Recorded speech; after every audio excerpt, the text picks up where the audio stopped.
So hello everybody and welcome back to our GTB track at the A4Q Testing Summit. So we have the fourth and last presentation in our track for today, and I'm very happy to welcome Nils Röttger from Germany, and he will present today or talk today on testing with AI. How can AI support us? So Nils has more than 15 years of experience in the field of software quality assurance, and since 2008 he has been working with Imbus in Germany. Currently, he's there working as a senior consultant and test manager for mobile testing and AI testing. He has also been active in a working group for the standardization roadmap AI at DIN, which is the kind of the German branch of the ISO. Currently, is also writing a book for the new ISTQB AI testing syllabus, and therefore I'm really happy to have you here, Nils, and thank you to be here, and the stage is yours. Okay, thank you, Florian. Yeah, what is my topic today? Testing with AI. How can AI support us? Let's have a look at the agenda. And first, I want to give a short introduction to AI. What is AI? That we have all the same view to this topic. And then we have a look at us as software testers, and how can testing tools support us in our daily business. And in the last part, we will look in the future. So yeah, let's begin. AI basics. Here I have two articles from a German website and a German newspaper. Yeah, the slides, the screenshots are in German, but it's not so important. I will talk about it. On the left side, we see an article about Corona and COVID-19 and how AI has helped to develop the vaccines. So there was AI included in the development process. On the right side, we see an article about scientists which want to recognize cancer, and therefore they want to use an AI. And they need only 2 hours to train this AI, and then this AI was it was possible with this AI to recognize cancer in X-ray images. So that is two examples for the medicine context where AI is involved today, not in the future, today. Another context is, of course, autonomous driving. I think I don't have to talk about so much about this topic. We all know that when we talk about autonomous driving, that we talk about AI. But I can use this picture for another context, and this is predictive maintenance. We see there a bus, or we can think on a truck or a tractor, and with predictive maintenance, we can have a short look in the future, and then the AI said us, okay, the bus have to go to the garage in 2 weeks, and then we need to renew the brakes, for example. That is predictive maintenance, and that is helping very much in the farming industry or in the industry itself.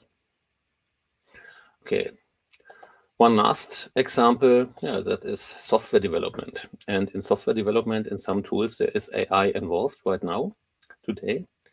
And if it's there, why it's not in our daily business, in the testing business, I will show at the end some tools we can use for make our daily business better and faster. That were examples where AI is working and where AI is involved today. And now I will have a look at some examples where AI is not so good or not so good working. So we have here the Microsoft Caption Bot. Some of you know it, this topic, but it's a good example why it's to explain why AI is not it's not God. Yeah, it's a tool. So here in April, what is this Caption Bot do? This Caption Bot wants to understand the content of a photo and try to describe what it is on the photo to see here. He's analyzing the photo, and then he said, okay, there, it's this and that. So here in April 2016, that was the first time. I'm not really confident, but I think it's a man in a suit and tie talking on a cell phone, and he seems not so lucky. Okay, it's okay, but it's not right. Right? Then 1.5 years later, he is sure, the AI is sure, I think it's a man wearing a suit and tie talking on a cell phone, and he seems not so lucky. And then in 2019, 2 years later, I think it's Barack Obama, okay, that's good, talking on a cell phone, that's not so good. Apparently the AI continue to learn, but nothing seems to be a no-brainer. You apparently have to explicitly want to recognize a second face, a second person, a second human. So if the AI was trained to recognize one person, then it recognized only one person. And that, yeah, it's a good example of what can go wrong. Another example is this: AI cannot be fooled. We have a panda on the left side, on the right side a gibbon. No, on the left side we see a panda, on the right side we see a gibbon too. But the AI said on the left side is a panda, on the right side is a gibbon. And what have we done? We have put some noise on the left photo. It's very little noise only. So with our eyes, we can't see the difference. But the AI is, yeah, for the AI, that is not more possible to recognize the panda. And this is also possible with audio. Here we see two wave files on the left side, on the right side, and there the noise is in the middle, and we put on the left side this noise, and then you see on the right side in the waveform that it's a little bit bigger in the middle, yeah. And it's like above, it's not so much noise, but the AI is, yeah, it's now on the left side, that's right, how are you? And on the right side, the AI said now, let's open the door, but it's not good, it's not the same. This is an error. And the last example where AI is not so good, perhaps AI is in this case wrong, but the requirements for the AI was wrong. You can see right now. Nice. Okay, Noel, you try now. One to your hand. Two black. Two black. Yeah. So what I'll do? Come again, Sashi. Whoa. What I have to do to get what do you have to do? to see how racial this thing is. Yeah. I have to use that piece of white. It's a napkin. I'll show you. Again. Bring up again. Napkin again. Right, put your hand. What's he calling a hand? Man, the black man getting fight. Black man getting fight all over. Okay, this is a very good example, I think, why AI projects need us software testers. Okay, let's have a short look at the brief history of AI to understand what is possible with AI and so on. In 1956, there was the Dartmouth Conference, and that was the first time that there was a field of research for AI established. Then from 1940 until 1950, there was the early days of AI, and there we have automated deduction techniques based on mathematical logic. Then from 1960 until 1980, there was the research in symbolic and sub-symbolic AI, and that was, of course, more automated deductive techniques, and the first time artificial neural networks. And we have Prolog. Some of you remember Prolog from the university. I remember it too. And it was the first programming language I hate. But of course, for AI projects, it's funny to remember this Prolog stuff. Okay, then 1980 until 2000, there was a real boom in knowledge-based systems in industry.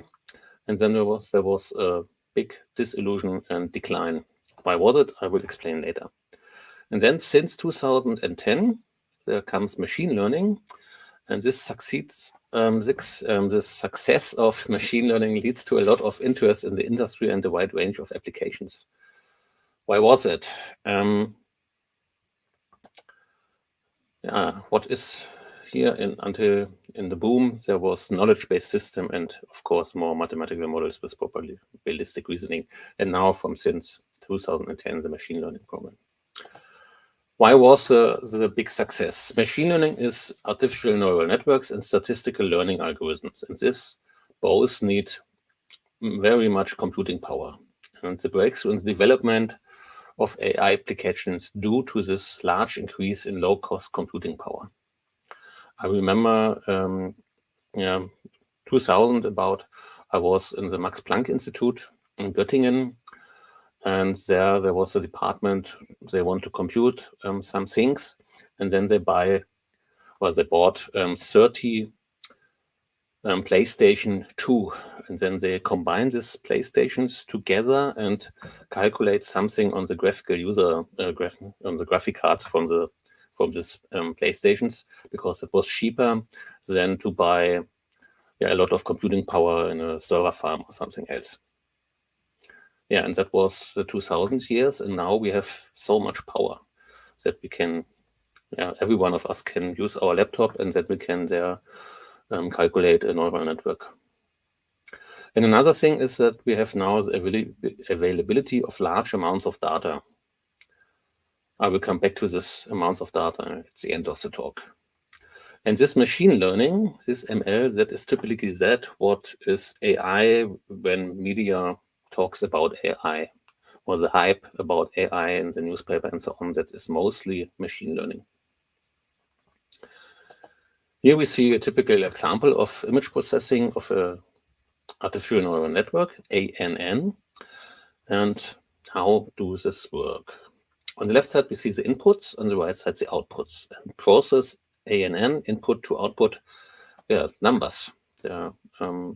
Will be calculated. There's some simple arithmetic with multiply, add, and so on for the numbers. Then we have some layers, input layer, hidden layer, output layer, and of course we have the neurons.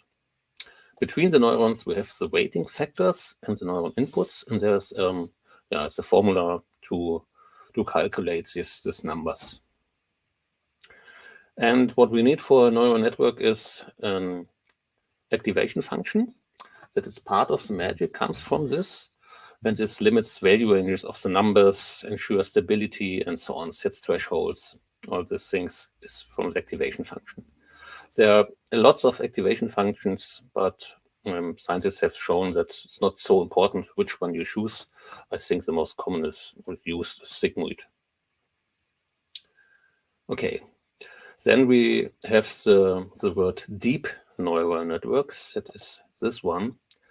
There we have a big hidden layer in the middle. And here we have many more parameters and weights. And so we can massively parallelize this calculation and calculate more and more things, and it's more precise. The calculation is mostly on GPUs. That's the reason why so many GPUs are involved in AI projects. Here are two examples of deep neural networks. On the left side, we see YOLO. YOLO is a real-time object detection. When you drive with the autonomous cars through the streets and you want to recognize, you see it on the left side, the AI has to recognize there's a car, there's a street, and so on. As another example of a very famous deep neural network is GoogleNet. You see it on the right. You can have a look after the talk. Okay, here is machine learning, and machine learning can be divided in or subdivided in different aspects. And here there are more, but here I have three on the slide. Supervised learning, that is when the results are known and we have many variants. For example, I have examples. Unsupervised learning, that is independent finding of correlations. So we want to find correlations. In reinforcement learning, there we have the reward and punishment for the AI. You see as a labyrinth, and if the AI goes the right way, then it gets a reward. It goes the wrong way, then it gets punishment. And then the AI is getting better and better in every learning step. So this is possibility subdivision. And here are the examples. Supervised learning, for the binary classification, we can have on the right side banana and oranges, or think at the slide, one of the first slides with the cancer and the recognition of cancer. That is binary classification. Then we can have multiple classification. We have not only two, one, banana or orange, yes or no. By multiple classification, for example, handwriting, we want to recognize numbers or letters. And there's much more image speech recognition and so on. That is supervised learning. Then one more slide for not supervised learning, unsupervised learning. That is the classification, I said it. And there we want to do clustering, for example. You see it on the right. There we have three clusters, the green, the blue, and the yellow. We have only the input data and then the algorithm, and then there's the cluster. That is machine learning too, but it's not an artificial neural network. There's more for not supervised learning. For unsupervised learning, that is an error, I think, on the above there. Unsupervised learning, we have compression, principal component analysis, anomaly detection, autoencoder, that all are examples for unsupervised learning. One last slide for the basics of AI. How can we classify AI? Yeah, some terms for classifying AI. There's a huge topic. All the AI learning systems, they are very big. It's a very big bubble. Then in this, there's the machine learning. And then in this machine learning, we have deep learning. And there are some other bubbles. I said it in the beginning at the history slide: symbolic AI, expert systems, decision trees, evolutionary algorithms, and so on and so on. They are overlapping with the other bubbles here. So that was the introduction. Now we have an idea about AI. What is AI? What is possible with AI? Now let's have a look at us, at our software tester, daily business. Yeah, and what have we to do in what are the activities in software testing? And here we have the classical test process. We have to schedule the test tasks. We have to do analysis and evaluation of the test basis, design the test cases. We have to think about the test data, from where we get the test data. Perhaps we have to build test data, to build the test environments and so on. Then we have the implementation implementation in the middle of the test process. There we have to build the test procedures, the test scripts. Of course, we have to deal with the data there too. Then it comes to the execution. There are tests to do, automated or manually. We have to log, we have to evaluate, repeat, detect, and so on. Detect anomalies or detect bugs. And on the right side, for all the things in the test process, there's monitoring and controlling the test process. That is for every step: analysis, design, implementation, and so on. So how can AI help us here? How is that supposed to work? And do I really need this? Do I need AI as a software tester? It's a good question, I think. So let's have a look. Where can AI help in this test process? What do we have at the step analysis? We have requirements.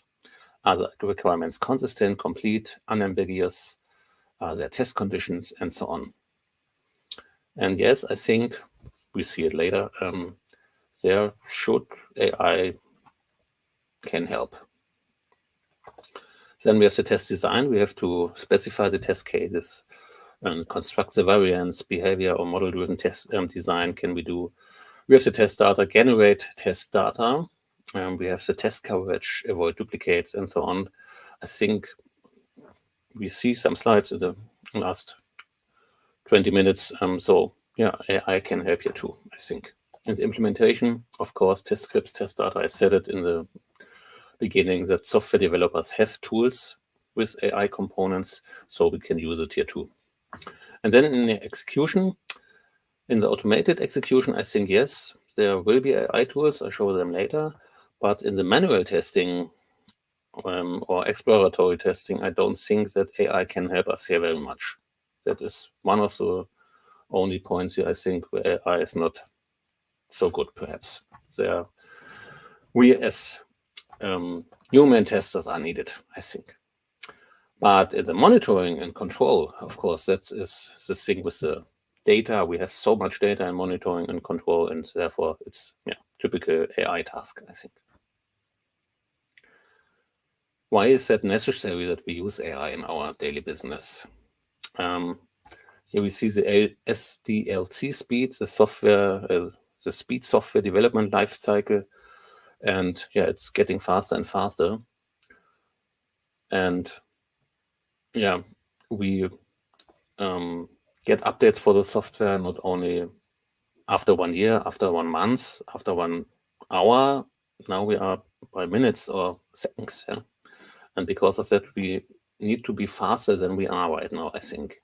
And perhaps AI can help us there. The task is growing. We have to do. We have more applications, more scenarios we have to test. We have to deal with in mobile testing. We have to deal with more devices, iOS, Android, and so on. We have more requirements for maintainability, performance, security. We have accessibility, and so on and so forth. And we, therefore we need to be faster than now. And perhaps AI can help us here. I think it can. So, I have to look at the time there. Okay. Then have a look at test tools. Where can test tools help us? And there I have some examples from the test process where test tools can help. So think on requirement analysis.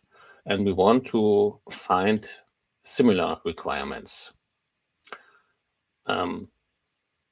or similar test cases, or similar user stories, similar epics. Here can AI help us and we can use therefore speech analysis techniques, natural language processing. But then when requirements are collected collaboratively, it's possible. When existing requirements are extended, it's possible. And then we can build a similatory index. And this can help us to find similar requirements. We have a bachelor thesis from Daniel Körmer, one of my students. And it's working. It's not software right now. It's it's a version 0.0.1, I think, but it's working, and we can find similar requirements with this AI.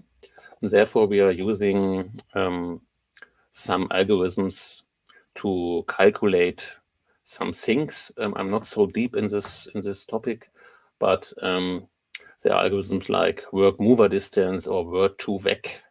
Das heißt, we are looking at the word and then we see it there. We calculate some numbers there. There are other models, BERT, Roberta, lemmatization, and so on. And this algorithms help us to decide, is this the same sentence or the same word? And with this we can find similar requirements or similar test cases and so on. And that can help us, I think, in our daily business. If we are writing a new test case and then the software said, wait a moment, I think we have this test case. Have a look at test case 123. There is a similar test case, then we see it, and yes, of course, it maps, and then we don't have to write it again. Doing test execution is an example from one of our projects. So we have to test a digital water meter, and the test scripts are very long, and the pictures we can get there are very much, and therefore we need we are looking for idea how can we test that, and then we come to the conclusion, okay, perhaps we can do this with a neural network and with pictures. And then we have, okay, that's possible. And then we have decided to generate a test case which is running the whole night, do a lot of things, and we make every seconds or minutes, we take photos from this digital water meter. Then we have a raster on these photos, and with the neural network, we can now do some things there. We can recognize active segments. We can recognize if there's a malfunction or flows water in the forward direction that's not correct, and so on. There's a symbol there. Or we can see not inactive segments. There's a segment missing, and all these things can be done with AI. So this is a real project by us, and it's working. In defect analysis, we can use classification. ODC, that is orthogonal defect classification. And there we can use the history of our errors or bugs we have found. And then we can have a look at the new defects we find and do the mapping and so on. That is only possible when many defect messages need to be classified, prioritized. If we have only 2 or so, then it's not. There are a lot of things to do to get this working, and if there are only some bugs, then it's not need to do this with AI. And when existing data is incomplete, and we have to have weather time mapping goals, criticality, component, defect type, and so on, all these things. And then AI can help us to classify these errors. Therefore, we need a huge database with errors from the past. I have the example on the next slides. But attention, think on the automation bias. If you have learned the AI and there was only bugs, for example, with one function, then it's clear that the AI will find bugs with this function in the future and classify a bug on another function in this software perhaps not correct. So think on automation bias. So let's have a look at the future and some tools which can help you in your daily business. With a look at the time, I will not say something to every tool, but I will try to say something to one of the tools on this next slides. It's a giveaway for you. You can use all these links here, and then you can do your own research after the talk. Here are some tools. Clever Commit is a very good tool. This helps to decide if I have to do the commit or not. So whether or not a code change will introduce a new bug, and perhaps fix it. So fix this code, and then you can commit it to the branch. On test specification, test generation, there are some tools. For example, the test bench, there you can translate test cases if you have teams in the test bench is using DeepRecon there. Then you can translate the test cases for teams, for example, in, I don't know, in Africa and in Germany, and then they can very fast work together. But the other tools are very good too. More tools for test specification and test generation. Botium is a very interesting tool if you deal with chatbots. For chatbots, you need many test data, and Botium can help you to generate this test data, and it can test automation do for chatbots. In test automation, I think this is there was the first AI components in test automation tools. For example, in Eggplant, I see it live in a conference, I don't know, 2018, 19. And they have integrated model-based testing in their Eggplant tool. Yeah, and that is a little bit AI, and that is helping us to decide which tests we have to do, in which with the prioritization of the tool test cases and so on. Other tool here in test automation context is UFT. And UFT is helping us with object recognition. And that is very interesting, I think, if there's a button in the application or in the mobile device, in the app, and we have to write a lot of code and do a lot of things that this button has to be pushed, then we can use this, and UFT recognizes as a button, and we do not to deal with IDs and so on. And that is, yeah, a very good tool, I think, too. Then in test case selection and optimization, there's the tool Squire. And I said it some time ago, we need a lot of test data for the AIs, or we need a lot of data for AI to work. And here is an example from Siemens Healthineers. And to get this tool running and to get this tool working correctly and to get this tool to help the testers, they need 70,000 test cases, 400,000 commits, and a lot of more test executions. And all this they need for training, and then they get a predictive accuracy for failed tests with over 75%. So it's a good example that you get an idea how much how much data you need for your AI tools. It's similarly to the tool where you recognize the bug, the defect, and then the AI helps you to categorize the defect for you. So you need a lot of data to do the right things with the AI.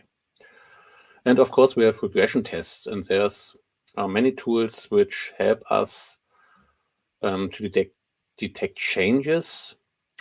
Test AI, retest, test him, all these tools help us in the difference testing. Yeah? So which test cases I have to run? All of the 100 test cases? No, only this 20 because there was the changes. And then we can do only the test cases where the changes was. Okay. Is that also easy, like talk about it? No, it isn't. A fool with a tool is still a fool. And yeah, there are many claims made by manufacturers. Which metric do they use? I have to think about it, or we have to think about it before we buy this tool, before we use this tool. What is the data situation in our company? Do we have a lot of data? Do we have enough data? Do we have the right data? And then we have to do a comparison to the vendor use case. How does a tool scale in your own project? Is it scaling or not? And it's very important to understand how to use this tool. Do we need experts? Do we need a data scientist that we can work with this tool? Or is it possible for us as a normal software tester to work with this AI component in the tool?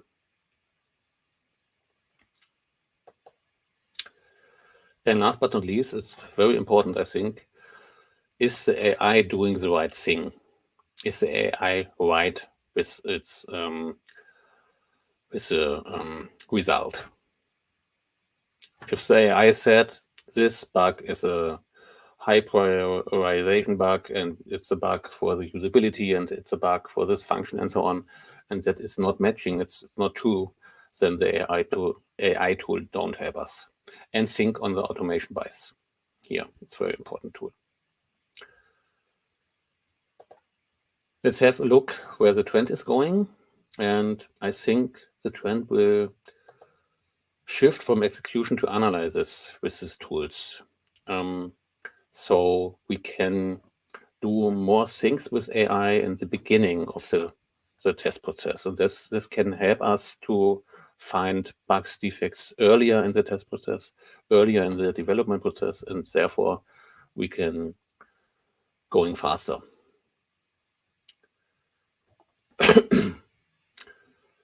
Okay, think here in the last point on this slide. Not every tool survives. Think about support.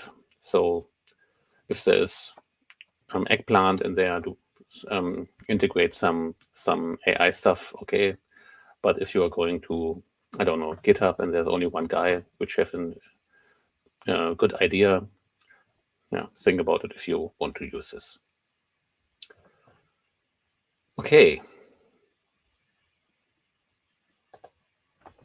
Yeah, on the last slide, I have the Gartner report from December 2021. And there we see the blue line, the delivery cycle time. I said it some time ago. We need to be more fast than we are right now, I think. And perhaps AI can help us there. AI in some test tools can help us there, and we get faster. So, thank you for your attention. I hope I give you a good overview about AI and the tools which are there and we can use right now. And here's one last slide from the Eurostar conference in 2019. Difference between machine learning and AI. If it's written in Python, it's probably machine learning. If it's written in PowerPoint, it's probably AI. And with these words, I say goodbye. Thank you. So thank you very much, Nils, especially for the last slide here. So if I see that right, the tools and the examples you just provided, they will probably help us as testers, but they won't replace us as testers or do all the work we do as testers. I hope so. Yes, that's right. They don't. We as a testers, we have to think on the automation bias. We have to think about the whole system in software. If we test AI, so we as a tester test the AI, there we have to think about performance testing, integration testing. We have to think on the requirements. And if we're using an AI tool, it's the same. Is the AI doing the right things and so on? There could be a bias in the data we are using, and then we will find only bugs we have found in the past and do no new bugs and so on. And we have to think about the result of the AI. Is the result right? So there must be testers than us, and we are looking beyond the end of the plate, I think. So coming back to your quote, a fool with a tool is still a fool. So it's not the solution if we don't understand the problem or have a process in place and things like that, right? Yeah. So in my perception and maybe also in the perception of others, I think artificial intelligence in general is a very advanced topic for many testers and a very new and advanced topic. And maybe one can have great respect for getting into this topic, right? So what would be your recommendation here for testers who want to familiarize themselves with this topic? Just ignore it because they say, well, it's too advanced, or how would be good steps, or what would be good steps to get into it? Yeah, we have to do. We have to deal with the topic. If we are too angry, then nothing will happen. And there are a lot of good YouTube videos, good blogs, of course, ISTQB, AI testing syllabus and the trainings to this course and so on. And then, yeah, we have to get a new topic, and then we can go into the topic. We can take a deep dive. Then we are a data scientist at the end, or we can, I said it, looking beyond the end of the plate and think on the whole system. And as a person in the project, okay, there's a little AI component, and therefore we can do this and that. I learned it, but think on the whole system. If the AI has not the right interfaces and the AI to deal with the system, then it's not possible to integrate the AI. Or what has happened when the integration testing is not working? What has happened when the AI is too slow to learn new things, and then the performance is going down and so on? That are all things we have to think about. And therefore, we have to deal with this topic, read a lot, learn a lot, do some courses, look YouTube videos. Yeah, true. So speaking on the AI testing syllabus you just mentioned, which by the way is now also available in German for a couple of days or weeks. So you probably have also read the syllabus and worked on it as well. So what's your opinion of that? What do you think of the syllabus? The syllabus is a very good starting point, I think, for testers which are not angry with mathematics. And the syllabus it take it goes down and have a look at the neural network I show on the first slides, and then how is it working? What is the mathematical stuff there, and so on. So you have to deal with that. It's not only a glossary course where you learn some glossary terms and so on. You have many hands-on. I haven't mentioned it right now. There's a tool called Jupyter Notebook, and with this Jupyter Notebook, you can do in the browser some neural network stuff. So you can program there a neural network, and then you can have a look what is happening with this neural network if I change this parameter, if I do another starting function, and so on. And this is done in this course. So it's more mathematical than some other courses in the okay. Then we have to cope with that, definitely. So last question, you are writing on the book for the syllabus. So how's the progress? When can I go to the bookstore and buy it? Next week? It's a running gag, I think, for us testers. It's the software is almost done. Almost done. I have only one more function, and then it's the same with the book. Okay. It already exists on your computer, right? It exists. The progress is good. I think we have 50 or 60% or so. But it's a little bit to go.